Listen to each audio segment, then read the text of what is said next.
Зараз я дуже рада передати наступне слово нашій спікерці Вікторії Блажене, яка представить Бучанську школу, інноваційні архітектурні підходи до післявоєнної реконструкції з біо та розумними рішеннями.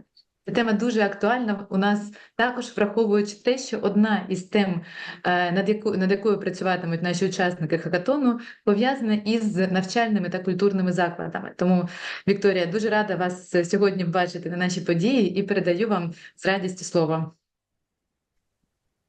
Hi, thank you, Alyssa, for having me here.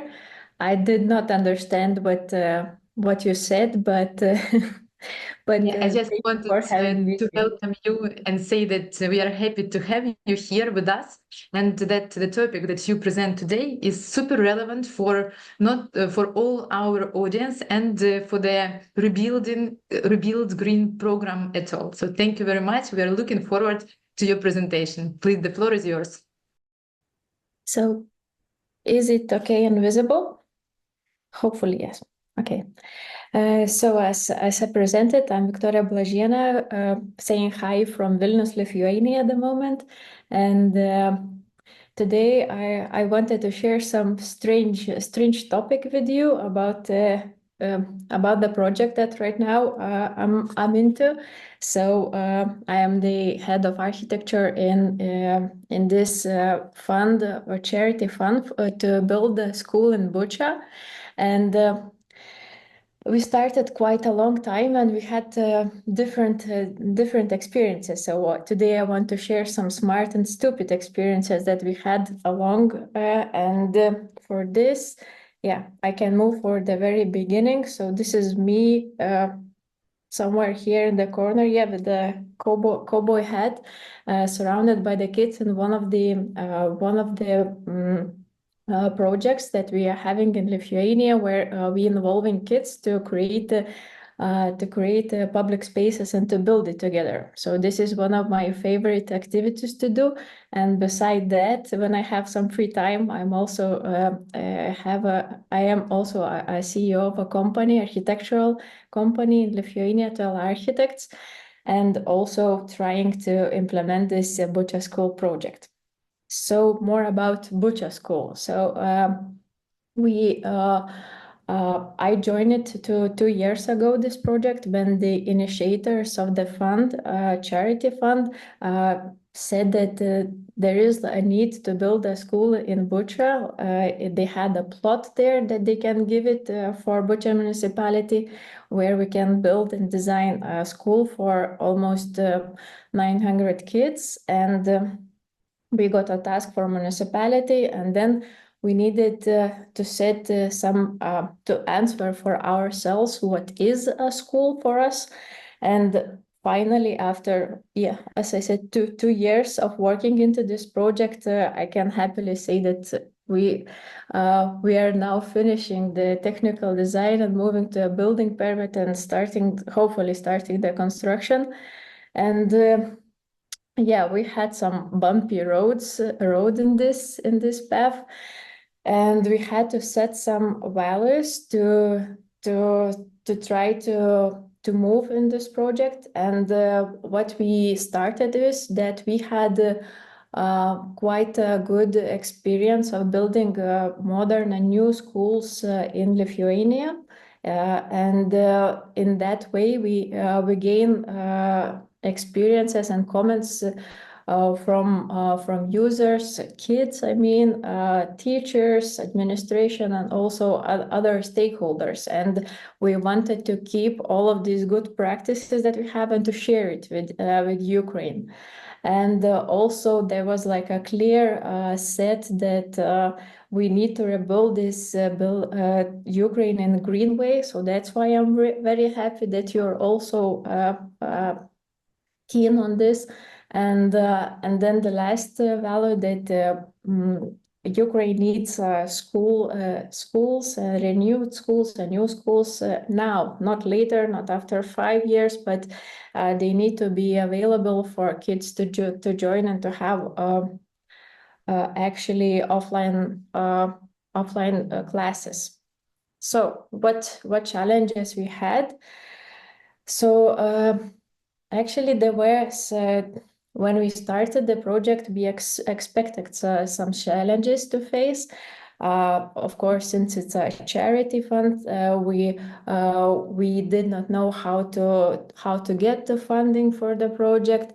We anticipated that it will be a really slow process to design and to get expertise approval and to get building permits because of the war and the house that is going on. Then there was a really big threat to make a sketchy or these superficial solutions when us as Lithuanian architects did not know the surroundings, the actual end users of new school. And that's why we had to involve a lot of Ukrainian experts and architects and urban designers to say what is needed and what is not needed in that specific area.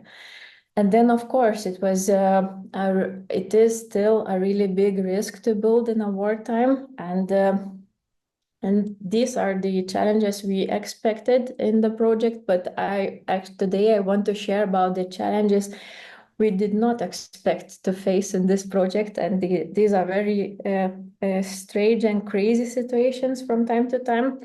And I want to tell a bit more for you not to face it again, maybe. So the first one was questioning the need of the school in general. Then it was that not all good practices that we collected previously are good for everyone, and not all good practices that happens in EU are suitable for Ukraine, and vice versa. And then, of course, outdated norms that we faced. And then lastly, but it is very hard to design a sustainable and energy efficient building in Ukraine. So I'm starting from the beginning.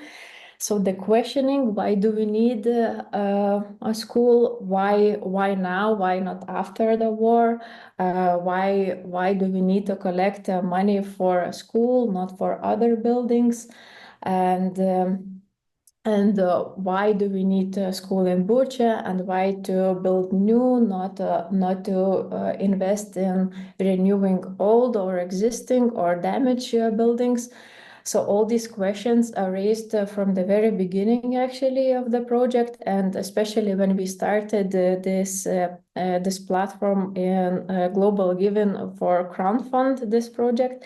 I started to have these questions even from my very close surroundings, co-workers and friends. And then I started to doubt and to think for myself, why all of these reasons to build a new school right now?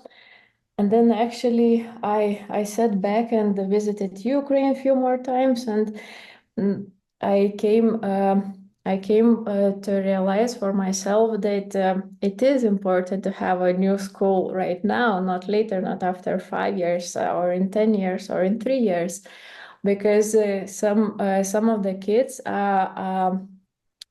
forgot what it feels to actually go to the school, to after school activities, because a lot of learning is happening online. And we had COVID, then war, and now it's sometimes it's not safe in specific regions to go actually to the school. And then why do we need like a school now, to invest in a school? Because we talked with some directors and teachers in Bucha region and in other regions, and all of the classrooms and all of the schools are really overcrowded. When we're trying here in Lithuania, when we're trying to focus on 15 or 20 kids in one classroom, and in Ukraine we're having 30 or 35 as a norm, and then you can imagine one teacher with so many kids, and they all need attention, they all need to have an answers, and they all need some time. So it's really hard to have it. And they are actually in Bucha, in most of the schools, they are learning in 2 shifts. So you can imagine the load of the school and for the load for the teachers. And since the war started, we have a bit more than 2,000 internally displaced kids only in Bucha region, and it's growing since it's being freed. A lot of people for another dangerous regions are moving to Bucha and having their own new life there. So there is even before the war, there was a need for a school, and after the war, there is even a bigger need for more places for in school and also in the kindergartens. And then we questioned a lot what is a purpose of a new building when we have a lot of damaged buildings. And then we had to answer for ourselves that we can build more effective and more safe spaces in a rational way when we are building from scratch. And we fortunately we had a really good plot for this.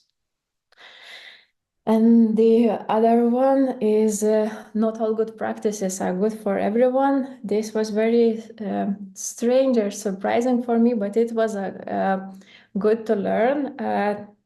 And we learned this at the very beginning of the process when we had initial design, and we went to see Bucha municipality, administration, and other stakeholders.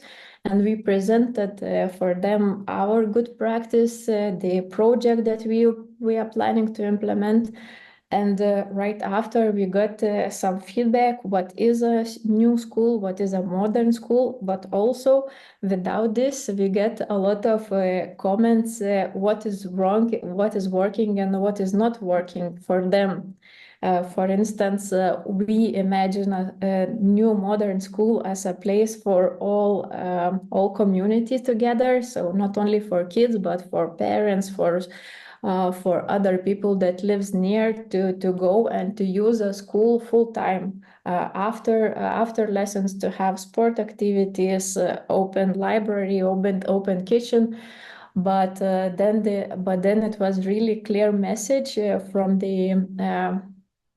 the teachers that it is very not likely for them to open the whole school and the whole premises, because for them it's not that safe, it's not that usual. So we had to find a balance between open school and open activities and between a safe school. So we had to make some private spaces and open spaces, and a lot of points like this where we had to say, okay, this was quite stupid from us to say that everything that we have here is suitable for Ukraine, and we have to listen for them and to make some changes. And then the outdated norms that we are facing until this day, and I cannot count how many messages I got like this from Ukrainian architects, and it was all the time, Viktorija, we had to make some changes for the project because our regulations cannot allow this, or our regulations has changed and we have to change the project, or we have to edit something because you don't know the regulations. So thanks God that they are good partners for doing this, but the norms were not really good for us. For instance, we had to make the school bigger than the initial plan because of these norms, and there is no chance of normal and effective use of space as we can imagine here designing a school in Lithuania, and I guess in most of the Europe. And then what was really surprising that there can be no official activities underground when we are obliged to have a shelter, like a space shelter as a school for kids. And then we said that we have to have like multifunctional shelter when there is no war threat, that it can be used fully, not just huge premises that are used only in a very specific time. So it is still at this day very hard to find the balance for this official use of shelter not in a peacetime. And then there is, for instance, a very big separation for different age groups, and we try to talk with the teachers, with the with the ministries, and they actually still back up the thing that you need to double all the functions for kindergarten, for primary school, and for secondary school, which is very surprising and really not effective use of a space that we could have here in Lithuania, for instance. And lastly, what was really surprising, that it's so hard to build a sustainable building. Actually, when we started designing it, we have our energy efficiency engineers to set the goal, what we need to achieve for this building. And then when we try to initially to start working on engineering of this project with Ukrainian engineers, we had some suggestions, let's say, not to make it in this way, that it could reach the highest energy efficiency class in Ukraine, because it doesn't make sense for them, and no rationality, no good examples. And it was very surprising for us when we go to Ukraine and started to visit some new schools, and it was very hard to find the highest energy efficiency class school in Ukraine, new one. And there was actually quite a little experience with such buildings from engineers' side that we have to face. And then again, outdated regulations that gives a lot of strange solutions. For instance, you cannot. It is okay to heat water directly with photovoltaic energy, versus like solar energy, but it's not okay to have solar energy for electricity and to heat electrical boilers, let's say. So these solutions make the project more expensive, and we had to change it a lot of times. But and we had a lot of arguments and discussions whether we need to follow this this value, that we need to make it a nearly zero emissions energy efficiency building. But finally, we stick to our initial plan, and we kept to it. And right now, since we are starting to move to another phase, going to the building phase, I'm sure that we are going to have a lot of smart or stupid situations once again. But hopefully, we can stick to our values, to learn from practices, to keep it green, to make it available, and actually to redraw everything a lot of times. So, thank you.